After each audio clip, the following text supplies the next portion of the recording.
Hi there. Welcome to day 11 of your 21 days to transformation. When I was getting through with yesterday's conversation, I just thought to anchor on letting go of the past, right? I thought to anchor on letting go of the past. And that will be the focus of my conversation today, letting go of the past. And I believe that why that has struck me was because I understand that while we might be trying to make progress on this journey, moving ahead to creating a meaningful, fulfilling life for ourselves, or while we might be on this journey to transformation, as it were, it's possible that a lot of people will be stuck in their past. Now, I understand, even from personal experience, that it is possible that just by the way I think of myself, right, just by the way I think of myself, I define what I do with myself, which of course eventually defines what I experience, in myself, with myself, and all of that.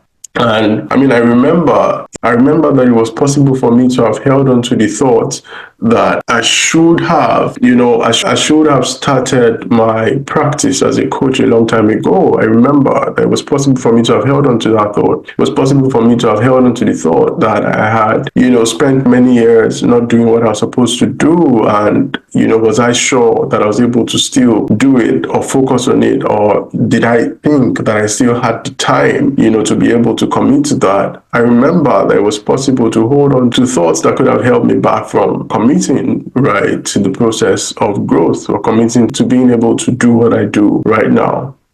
Right. Now, for several other people, it can be several other things, all right? It doesn't necessarily have to be that it's just a career regret or it's just a career flaw or what have you. For some, what might be holding them back are regrets and things that they, maybe feel like they didn't do rightly over time, and things that they feel like, has defined who they are.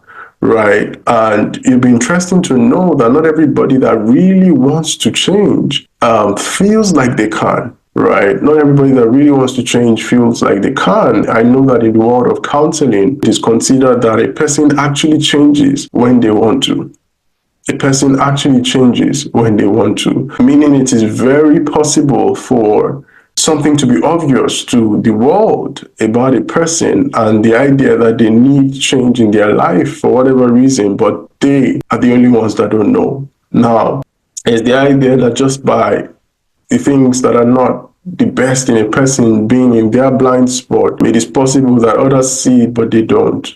Right? It is possible that others see it, but they don't, and there are other areas where we are aware, but we hide those things and we limit ourselves by those things because those are things we are covering up and disallowing others from seeing in us. And so what it does is that the more that we are covering them up, the more we cannot, advance or progress or move forward from those things. And one of the things that I started to consider is, why do people stay in the past? I was engaging with someone recently and we're talking about things that are happening in the past. And by the time we asked a couple of questions that were premised around what you could consider as fact or truth in the moment, it was obvious that there was no reason he should have been stuck with the things he was stuck with before we had our engagement. Now, while it feels like the rational thing, you'll be surprised that many times people might not be asking themselves those questions. You might not be asking yourself that question if you find yourself in that kind of situation where there's something about your past that you had held on to. So there are reasons why people find it tough to move from their past and make progress with their life. For example, some people find that they already have some sort of emotional attachment to the past experiences that they've had, right? So the familiarity of the past experiences that defined the current life they live, and that's whether or not they like the life they're living, right? There's a certain attachment, emotional attachment, that has created a high level of familiarity with that life that makes it tough to live it. And so it's become their comfort zone, such that any form of change or any thought of change greets them with a form of fear of the unknown. Like, I don't know what I'm getting into. I'm familiar with this pain. I'm familiar with this struggle. I'm familiar with this lack. I'm familiar with this need. I'm familiar with this self-doubt. I'm familiar with this fear. I'm familiar with this imposter syndrome. I'm familiar with this, like all the things that you think a person should see and dislike in themselves and take action on. The reason they're not moving from it, for example, might be because of the familiarity and the attachment that has been curated there, right? So imagine that their brain has engaged that particular process as a lifestyle again and again, and is etched in their brain as who they are, right? So whilst it is obvious that change is needed, because if you have a certain level of disposition toward fear, change is needed. If you have accounts of self-sabotage, change is needed. If you have consciousness of the presence of limiting beliefs that disallow you from taking action on your life, change is needed. But the reason many would not change is just that familiarity and the attachment and the helplessness that that creates, as though that is who I am, right? So it can be the attachment, the fear of the unknown, which of course, this has already become a comfort zone, is more like the devil you know. And then the unknown becomes a more risky path to follow. All right. And so the idea that they have begun to define themselves by that can also create that stagnation, right? Like, this is how I see myself. Now, you'll be surprised to know that there are people that just by the idea that I don't know what I'm going to be if I leave this thing I'm used to. So I'm used to this pain. Now imagine that some people have even experienced their highest level of attention from a pain that they experience. And if they leave that pain, that's freedom, isn't it? Now, leaving that pain means a new person. Just the sense that I don't know what that new person would be, or who that new person would be, or how that new person will relate to the world. There might be the inner compulsion to stay where they are, to stay how they see themselves. Now, in the area of identity, people treat themselves the way they see themselves. I believe that if a person is able to come to the place where they begin to see themselves differently from how whatever it is they've been in the past has curated the idea of them in their mind, then change becomes possible, because I believe that that's where the illumination starts from. I remember there was a phenomenal change that I experienced in my life many years ago, just because on a specific day, I had seen myself in a mirror as if seeing myself in the future, and the picture of the future that I saw had no resemblance with the present that I was in, but it was instructive because the present I was in at the time could have led me to a future that I knew wouldn't have looked like the one I saw in the mirror. And so I had this instructive thought in my mind, which I believe till today was the voice of God asking me, what do you want to become in your future? Is it this path that you're taking now, or is it this person you see in the mirror? Well, it was a no-brainer. I wanted to become the person in the mirror.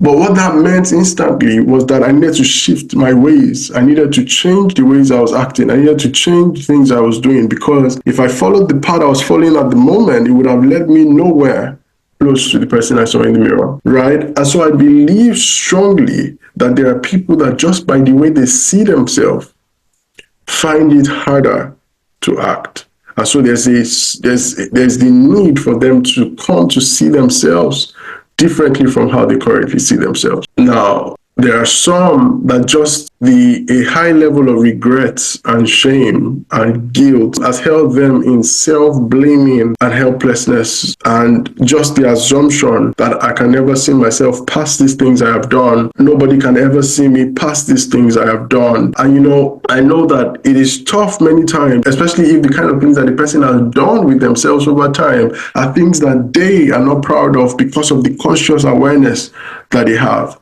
And right, it is possible to now not be able to move past that because of a conscious awareness. For some others, it's just a lack of vision for their life. Now, they can't see any picture past their current reality. They can't, there's no sense for why they are here. There's no reason for living that they've captured. They see other people thriving, no doubt. They see other people doing well. They admire it. They wish it was them, but they don't see it happening for them.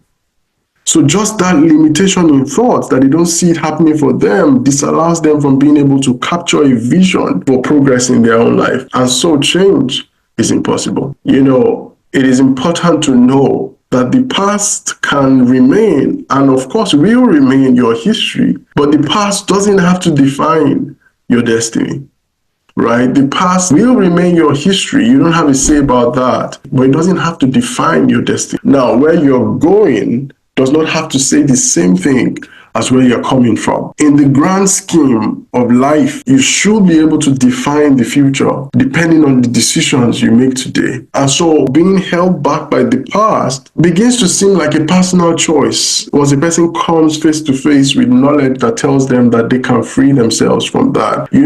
While you might reference the past based on things that it carries about you and things that it's defined about you and things that you find yourself shaped by already, depending on what it is, and I'm deliberately not going into examples, right? Because the idea is I want anyone that listens to it to just be able to define based on their own story. But whilst you can reference it as something that is attached to you, you don't have to reside there. And so the past can remain a place of reference, but not a place of residence, right? You don't have to reside there like you belong there. The idea is you cannot drive forward looking back. And so when the person comes to the point where they know that I need to transform my life indeed, all the experiences I'm having are not the experiences I wish to have. All the experiences I'm permitting are not the experiences I wish to have. Then it becomes incumbent on them to decide that it's time to move ahead. And I feel like regardless of what has happened in a person's life, the only place worth going is forward, right? Now, somebody might say, but what if forward is still a continuity in the bad direction? Of course, that is not the case, because forward in this case means progress. Forward in this case means progress to the life you will rather have. All right. Forward in this case means progress to the life you rather have. And so, as you continue this journey to transformation, you want to come to the place where you accept that everything that you have been is what you have been. All right. Accept that everything that you feel is what you feel. Accept that the level to which or the degree to which you think you've been affected or you've been affected indeed is what it is. Right.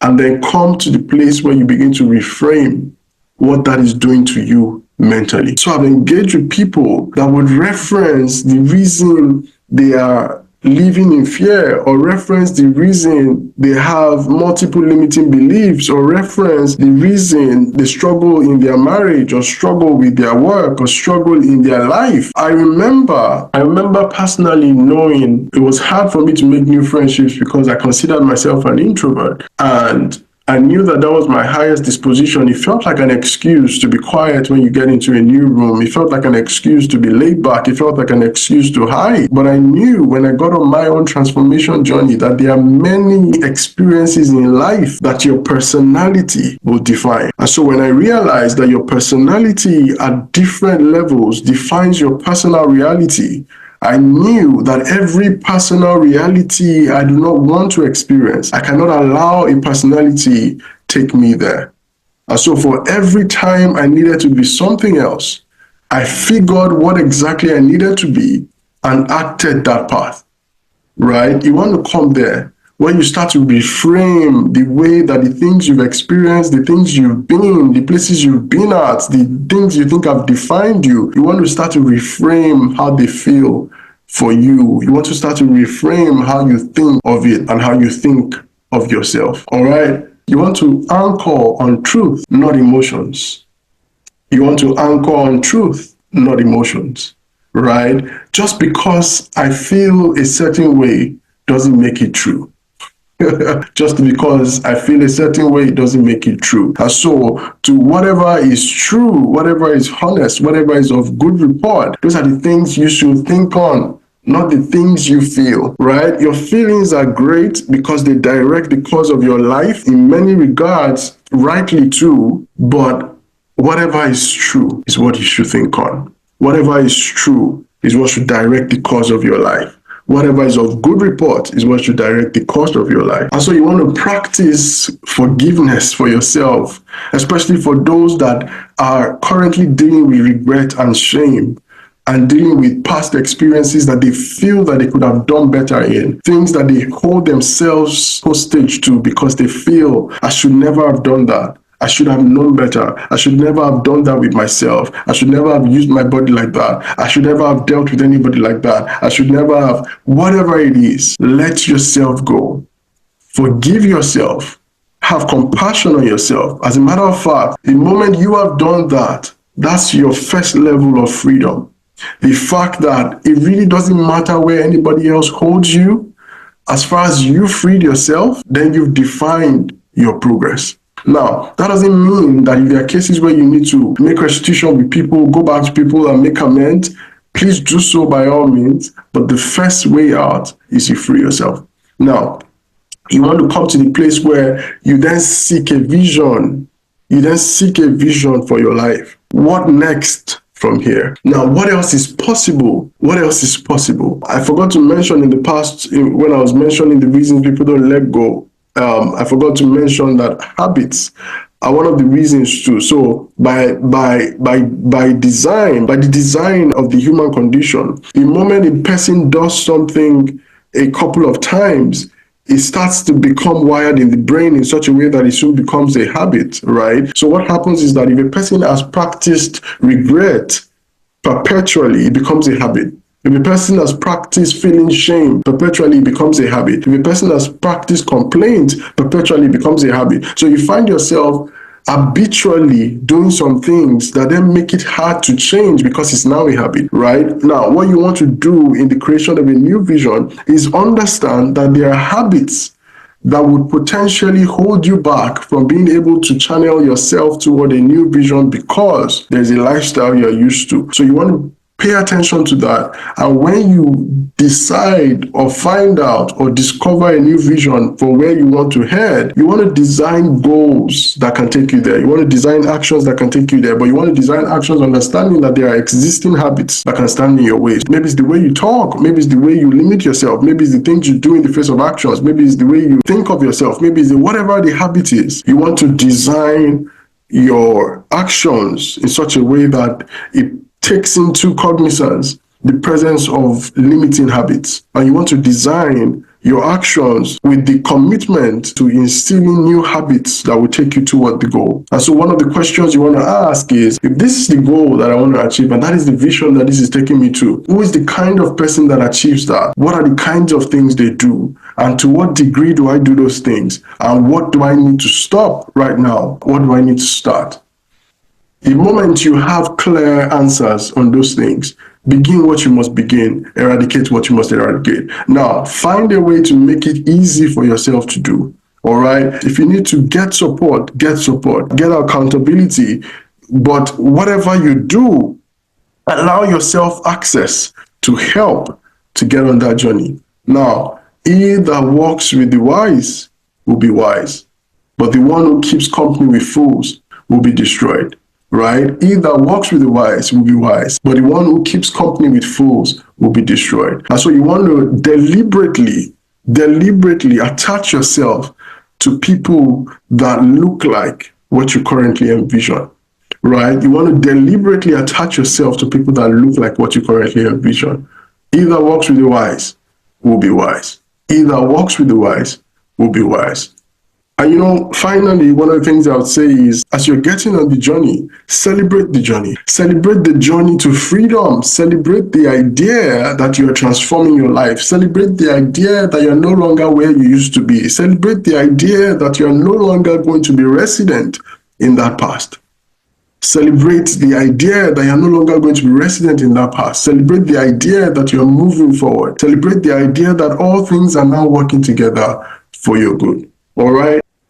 The moment a person starts to think a certain way perpetually, it compels the actions they begin to take, and it defines the course of their life. All right? It defines the course of their life. I look forward to hearing about you taking charge of your life. Now, if this has helped you, or if this is helping you, and I mean the entire journey so far, be your brother's keeper. Share this with someone in your contact. All right? I look forward to celebrating with you as we journey to the end of this. Take care now.